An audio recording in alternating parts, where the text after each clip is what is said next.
So in the last video, we saw what is meant by a matrix associated to a linear transformation once we are given an ordered basis of the domain and the codomain. So in other words, if T is a linear map from V to W, and if alpha is an ordered basis of V and beta is an ordered basis of W, we defined the notion of a matrix associated to T with respect to alpha and beta.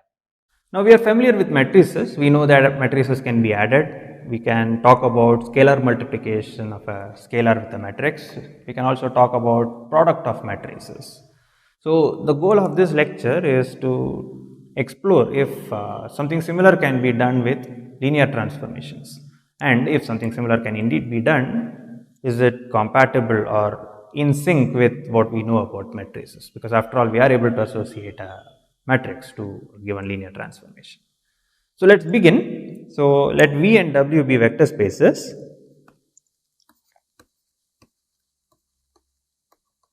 So our first question is, can we talk about the sum of or addition of two linear transformations S and T between two vector spaces V and W. So let V and W be vector spaces, and suppose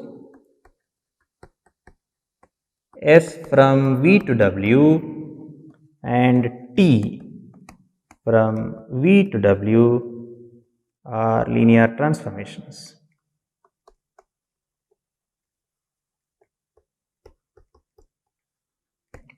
We define S plus T, a function, a transformation from V to W to be S plus T of V is equal to, by definition, SV plus TV for all V in capital V. Note that SV and TV both are vectors in W, and therefore we can talk about addition of these vectors in W. Moreover, it is also important to note that as of now we do not know whether S plus T indeed happens to be a linear map. As of now it is just a transformation, it is just a map, and yes, so the next proposition will tell us that S plus T is always a linear transformation with S and T as above. S plus T is a linear transformation.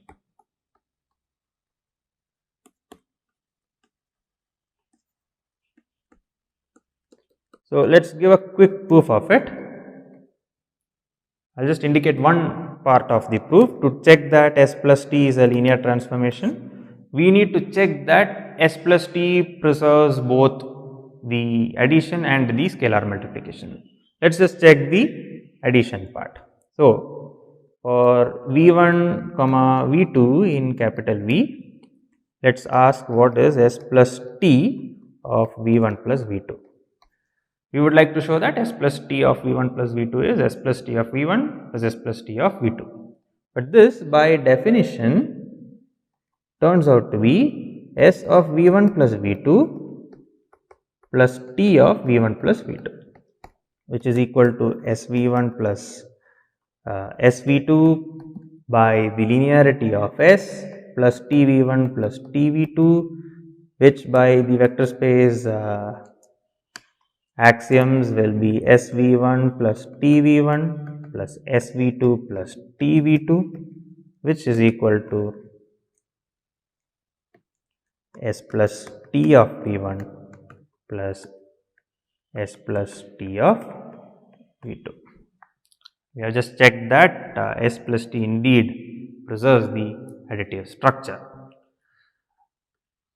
So I will leave it as a check that S plus T of AV is equal to A times S plus T of V. And with this we would have established that if you are given two linear transformations S and T, we can talk about the sum S plus T. Right. We would also like to now see if we can talk about a scalar multiplication. As to be expected, it will be the straightforward definition that that we can give just like in the case of addition. So, let T from V to W be a linear transformation between vector spaces, and as usual our vector spaces are always real vector spaces. Here in this course, be linear transformation between vector spaces. Now, let A be a scalar, a real number. Then we define the scalar multiplication of A and T, which will denote by AT. This is a map from V to W. We define this to be AT of V is equal to A times TV. Now, observe that AT a priori did not have a meaning of its own. So, AT is just a symbol. AT is a function now which acts on V and gives you some vector in W. And what is that vector? We already know that T is a linear transformation. So, TV is a vector in W, and you look at the scalar multiplication of A with the vector TV. We define AT of V to be A of TV, or rather A times TV. It's an exercise just like in the previous case. Check that AT is a linear transformation. So, straightforward check, and I will leave it as an exercise.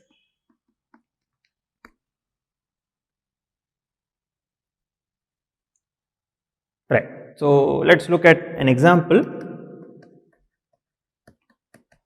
So, let us take a vector, let us take a linear transformation S from V to itself, be S of V being equal to say A1V. It is a dilation by A1, and let T from V to itself be TV is equal to another dilation. It does not need to be a dilation, it could be any linear map, but for the sake of this example, let us look at say S from R3 to itself, given by S of any vector V is say 3 times the vector, and T is the vector which is dilating it by say 6 times. So, T of V is 6 times V. Then what is our S plus T? S plus T of V by definition is SV plus TV, which turns out to be A1 plus A2 times V, which is a dilation again. We know it should be a linear map, but in this case it turns out to be a dilation itself. Similarly, we can talk about they are straightforward concepts, so let me not spend too much time on the examples. The thing, however, which I would like to note is that, so let the space of all linear transformations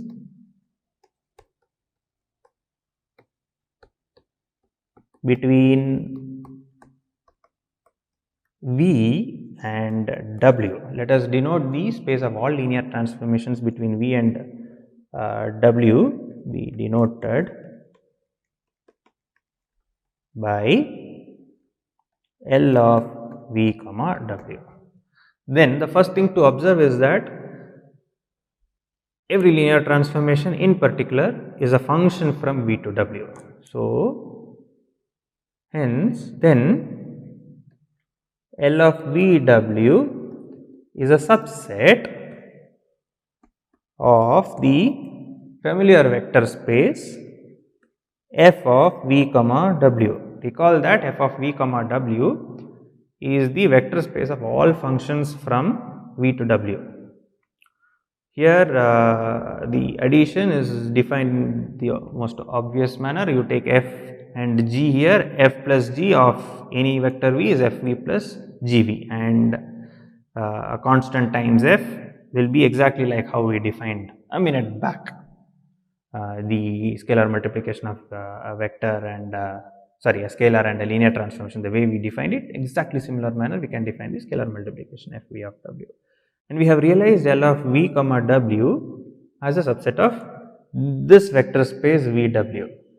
And further, what did we show? We showed that if you take two such linear transformations and add it, you get back a linear transformation. If you look at the scalar multiplication of a scalar and a linear transformation, you get back a linear transformation. So, this prompts us to write down the proposition that the set L of V comma W is a subspace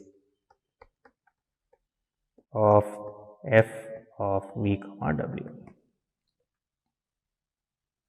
So, the proof is quite checked already. We just checked that L of V comma W is closed under addition and scalar multiplication, and by lemma or a proposition which we have proved earlier, L of V therefore turns out to be a vector subspace of f of V comma W. In particular, L of V W is a vector space. So, that is something. So, we get from this proposition. The space of all linear transformations from V to W is a vector space. Alright. Not only addition and scalar multiplication, we are also familiar with the notion of multiplication or product of matrices. When can we talk about the product of matrices? Suppose you start off with an L cross M matrix and an M cross N matrix, we can look at the product and obtain an L cross N matrix. So, we would like to have an analog. So, I have not yet described or discussed the relationship between the addition that we have just defined of linear transformations and the addition of matrices, but we will be coming to that in a minute. Before that, let me talk about product of linear transformations. So, let S be a map from V to W and T be a map from U to V be let linear transformation between vector spaces V, U, V and W.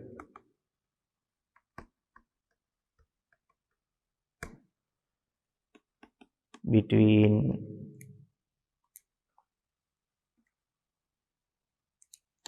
vector spaces. Then we define the product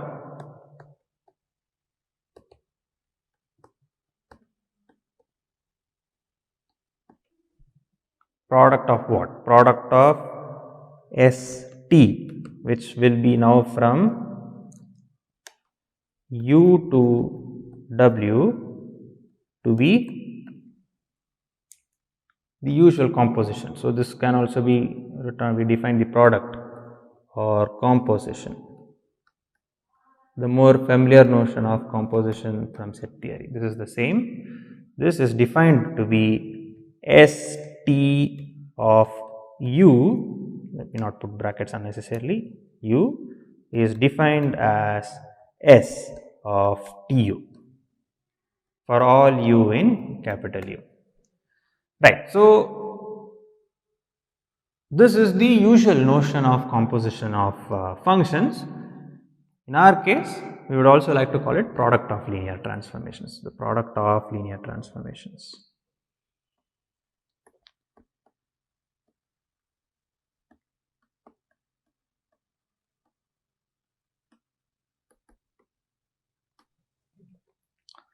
Alright, so it is time to now talk about how these notions we have just defined of addition, scalar multiplication and of product, how does it gel with the notions of the addition of matrices, product of scalar multiplication of matrix with a scalar and product of matrices. So, to do that, let's fix an ordered basis of, so we'll restrict our attention to finite dimensional vector spaces. So, let V and W be finite dimensional vector spaces we would like to talk about the metrics associated to it, right? So, finite dimensional vector spaces are essential as a hypothesis. And not just that, let us fix an ordered basis of V and W, and suppose beta equal to V1 to Vm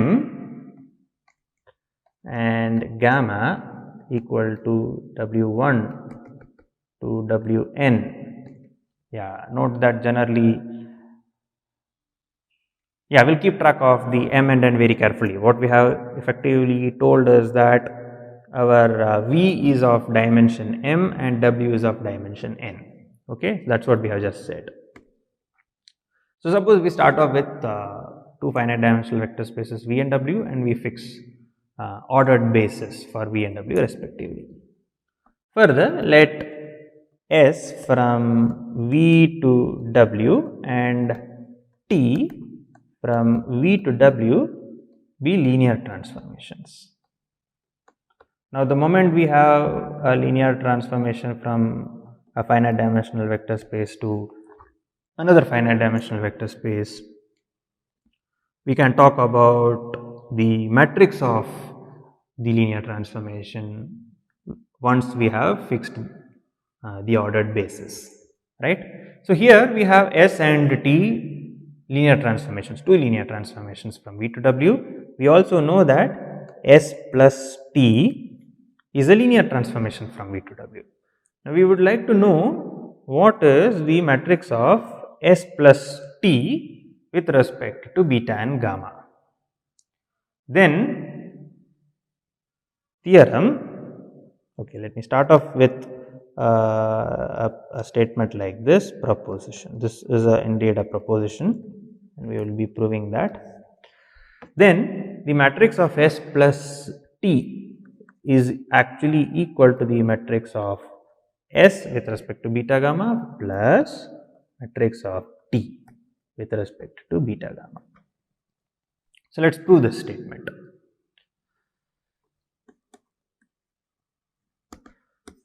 So, what is our matrix of S with respect to beta gamma and the matrix of T with respect to beta gamma? Let us give it some names. First of all, let S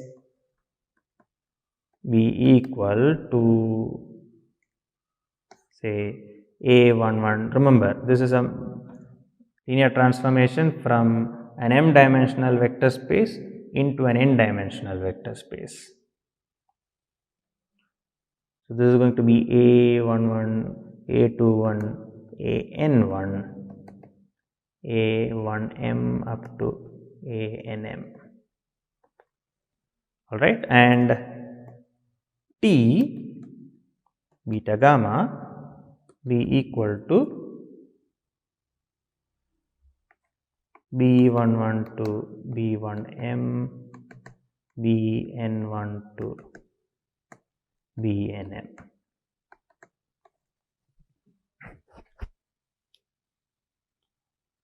Okay, so we know this is with respect to beta and gamma. So, we know that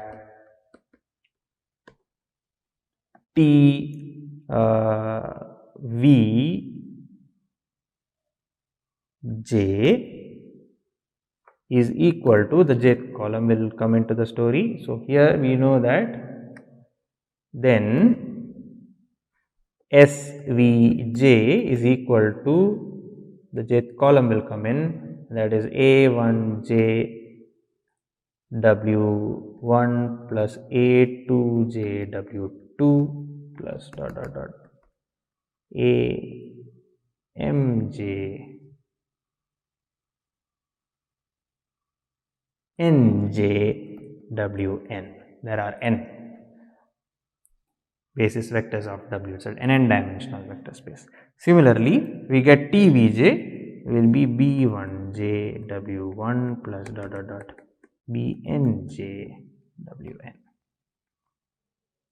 So, now let us look at what is S plus T of Vj. By very definition, it is going to be SVJ plus TVJ, which is going to be A1j W1 plus up to ANJ Wn plus TVJ. What is TVJ? B1j W1 plus BNJ Wn. Now we can do all the necessary rearrangements and finally obtain this is A1j plus B1j W1 plus up to ANJ plus BNJ times Wn. So we have obtained the jth column of the matrix for S plus T, and therefore the jth column is going, the first column will look like A11 plus B11, A21 plus B21, AN1 plus BN1.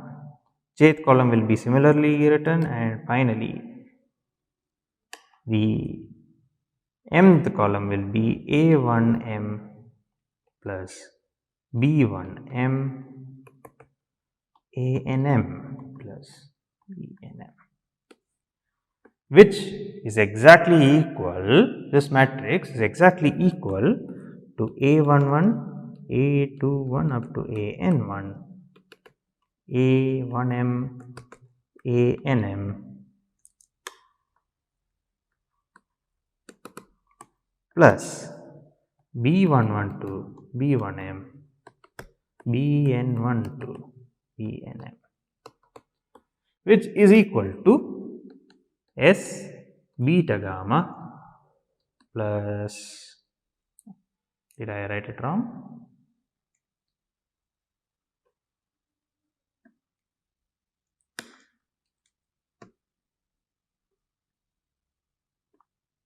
Yeah, this is S beta gamma plus T beta gamma. So we have proved the statement. I will give it as an exercise to check that something similar can be concluded about the scalar multiplication as well. So let T from V to W be as in the be a linear transformation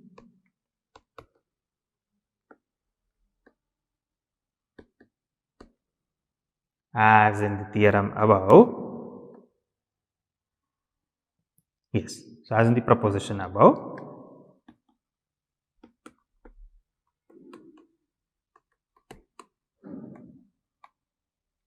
And suppose A is a real number, then A T beta gamma, the matrix of AT with respect to beta and gamma, this will turn out to be A times the matrix of T with respect to beta gamma. So I will leave this as an exercise for you to check. The proof runs in a similar flavor, and I would advise you to strongly work out the details. Alright, so we have now talked about what the matrix or how the matrix associated to a linear transformation behaves when we add two linear transformations. We have also given, of course, as an exercise about how, if you look at the scalar product of a scalar with a linear transformation, how does the matrix corresponding to it behaves. Now we would like to now explore how the linear transformation. We would like to now explore how the matrix of a product of linear transformations behave. So for that, let me write down a proposition and directly tell you what the expected outcome would be. So to talk about product of linear transformations, we need to start with three vector spaces. So let U, V and W be finite dimensional vector spaces. Again, we are going to associate matrices. So let them be finite dimensional vector spaces. So as you can see, we have not talked about U, V, W or U, V in the previous case being finite dimensional till we wanted to talk about matrices associated to these linear transformations. That is to tell you that these notions are not necessarily defined only in finite dimensional cases. We can talk about the sum of two linear transformations in an infinite dimensional vector space as well. We can talk about the composition in infinite dimensional vector spaces. Maybe after this proposition we will give you an example in an infinite dimensional case. Right now let us focus however on finite dimensional cases, just so that we can see how the product and the matrix multiplication are related. So here we fix three bases, ordered bases for u, v and w respectively. So let us fix that, and suppose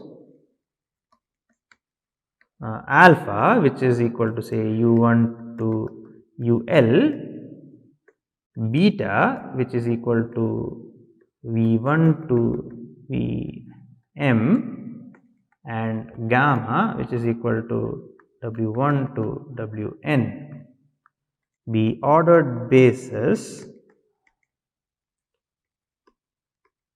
of u, v and w respectively. Then the proposition states that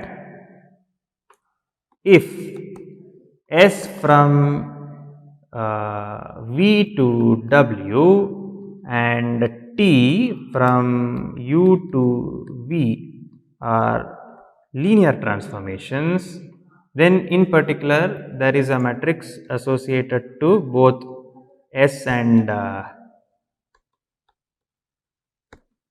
we have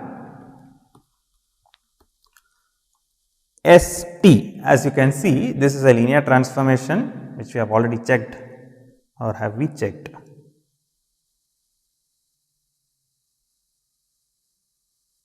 Oh, we have not checked, but that is actually a simple check.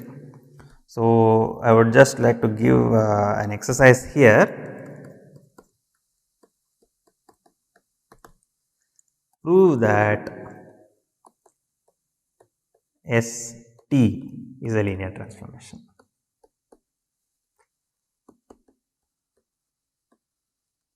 You talk about composition of two linear transformations, you are not going to get some arbitrary function, you will again get back a linear transformation. Maybe we can work it out here, but before that, assuming that this is assuming that you have done the exercise, ST, which is a linear transformation, will have a matrix representation with respect to what? Let us just try to analyze where our map ST is from. T is a map from u to v and S is a map from v to w, and therefore ST is a map from u to w. What are the bases in u and w? Alpha and gamma. So, we would like to talk about the matrix of ST with respect to alpha and gamma. This turns out to be the matrix of S with respect to what is S, where is S from? S is a map from v to w, and therefore this is going to be from beta to gamma and times T from alpha to beta. So, I would like to note at this point that the operations of product, this is not necessarily a commutative operation. So, in other words, ST is not equal to TS. In fact, TS need not even make sense if the vector spaces V, U, V and W are not suitably picked. It is almost the same case with the product of matrices, right. If you look at matrix which is say 1 cross 2 and matrix which is 2 cross 3, if you multiply you will get a 1 cross 3 matrix. However, you cannot look at the commutative version of it. So, if A was the 1 cross 2 and B was the 2 cross 3 matrix, then AB makes sense, but BA does not even make sense.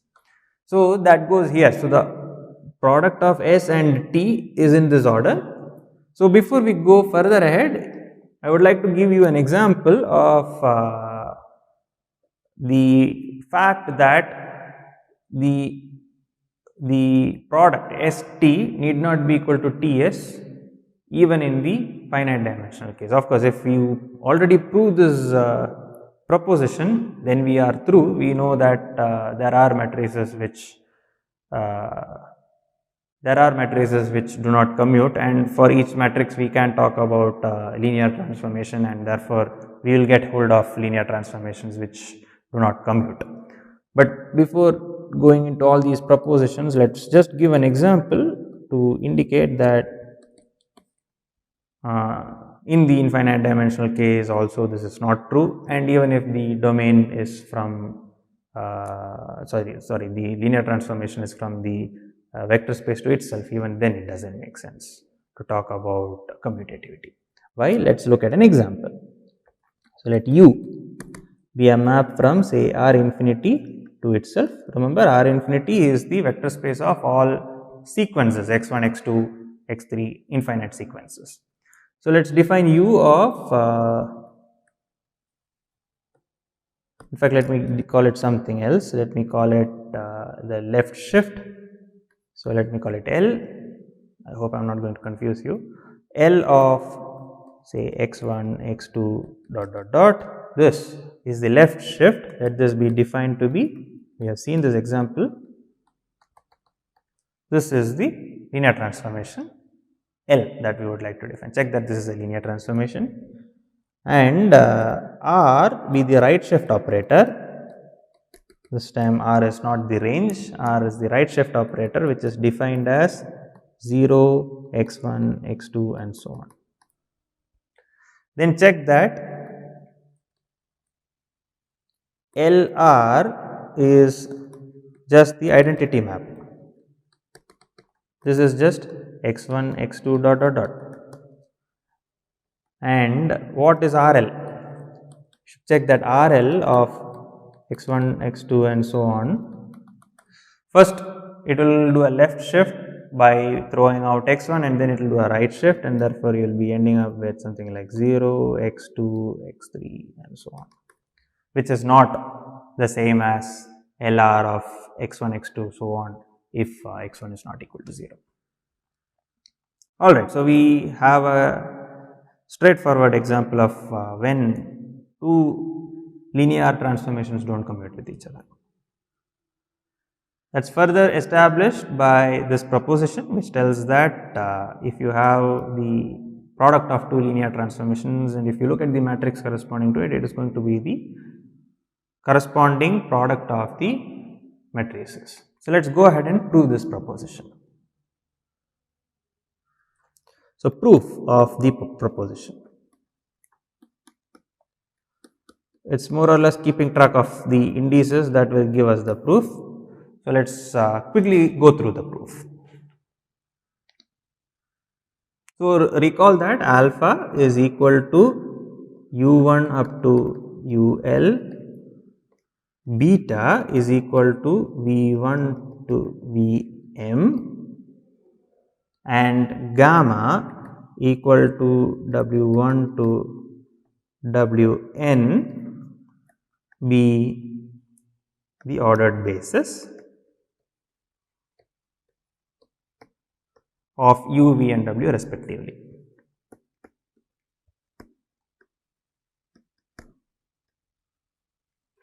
And remember that S is a map from V to W, T is a map from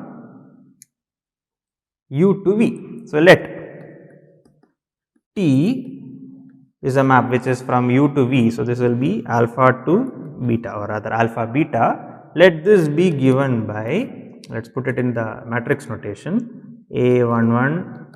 So our U is of dimension L, and V is of dimension M. So this is going to be AM1 to AM. So this final one would be for the Lth vector. So this is going to be A1L to AML, be the matrix of T. So then we can write in compact notation. What can we write in compact notation? T U I. This is equal to, that will be given by the jth column there.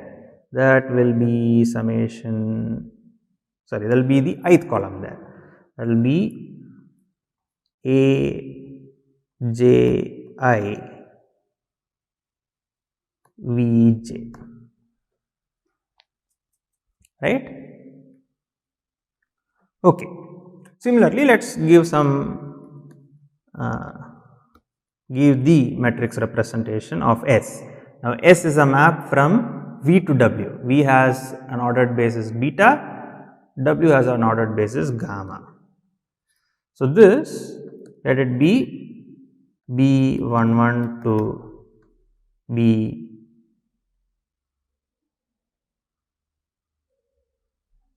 this is thing from V to W. W has dimension n, so this will be n1, and there are L such vectors, sorry, M such vectors, this will be P and M. So, please do check that the indices are making sense. After all, the dimensions of V and W are clear. So, this is right, and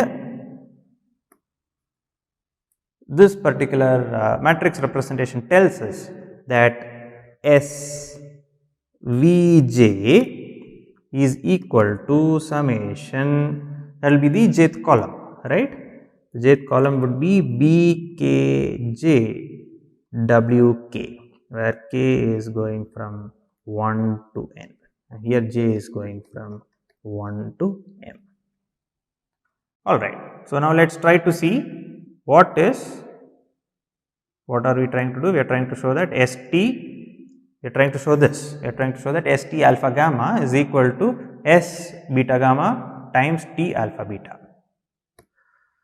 So, let us look at what is ST of uj. To talk about ST of alpha gamma, let us look at ST of uj. Uj will be S of, by definition, Tuj, but we know exactly, let us call it Ui, so that our indices do not get confused. So, we know exactly what Tui is. This is equal to S of summation j is equal to, just bring it up so that you can see it. This is equal to 1 to m A j I V j. But we know that S is a linear transformation, and therefore, this is equal to summation j is equal to 1 to m S A j I times S V j. But we also know what S V j is from our matrix representation.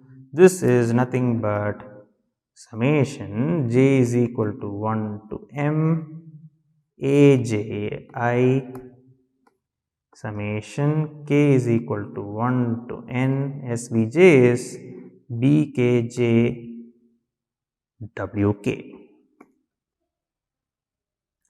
And there we are in good shape now. Why? Because this is a finite sum. We can write it as summation A k, summation k is equal to 1 to n, summation j is equal to 1 to m B k j A j I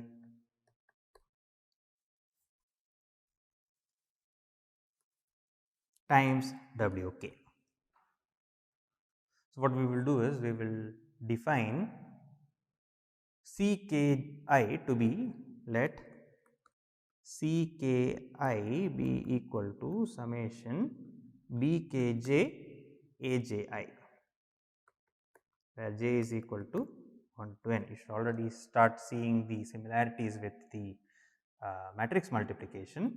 So, this is nothing but summation. So, what is nothing but summation? ST of ui. So, let me just write that here. ST of ui is nothing but summation k is equal to 1 to n C k I times W k. So, what is the matrix of ST? Hence, the matrix of ST with respect to alpha gamma, this is nothing but C11 to Cn1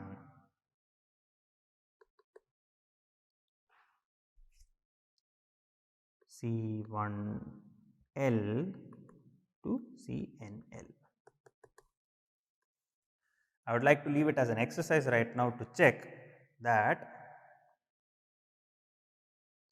by your familiar notion of the product of matrices, check that B11 to Bm1, Bn1 to Bnm, this times A11 to Am1 here, A1L to AML, this is equal to C11 to C1L, Cn1 to Cnl, and therefore we are done. In next video we will take the story of how matrices and linear transformations play along with each other further.